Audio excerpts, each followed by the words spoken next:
ឲ្យបងស្ម័គ្រឲ្យបងជឿជាក់ជឿលើស្រីតែការពិតគឺវមិតទុំរូបបងត្រឹមនោះទី3កុំដោតថ្លៃពេលដែលลูกស្រីបែកបង់ក្តីស្នេហ៍ពេលនេះទើបបានដឹង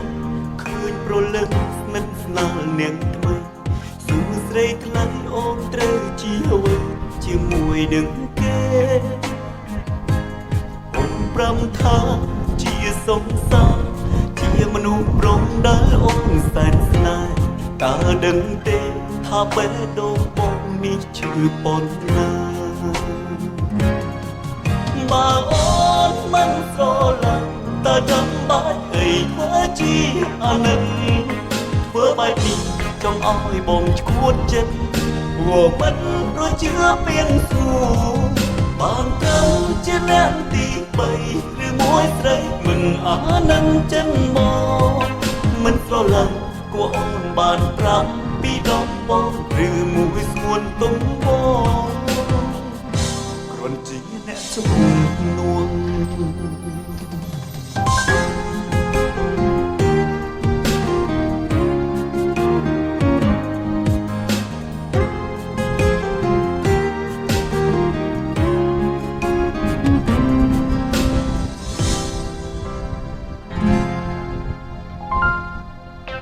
ពេលនេះ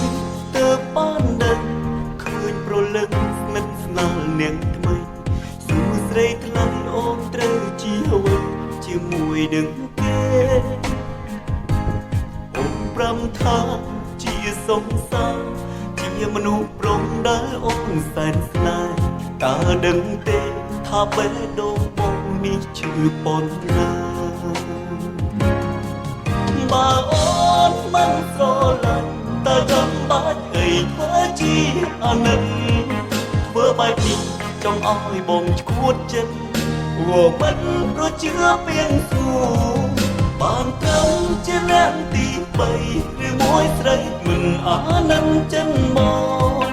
មិនស្រឡាញ់គួរអូនបានប្រាប់ពីដងបងឬមួយស្ងួនទុំបងគ្រាន់ជាអ្នកជំនួស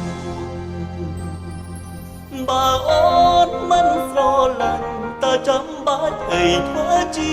អាណិតធ្វើបែបនេះចង់ឲ្យបងឈួតចិត្តព្រោះមិនប្រជឿពៀងសួរបានទៅជាអ្នកទី3ឬមួយស្រីមិនអានឹងចិនមកមិនស្រឡាញ់គួរអូនបានប្រាប់ពីដងបងឬមួយស្ងួនទុំបង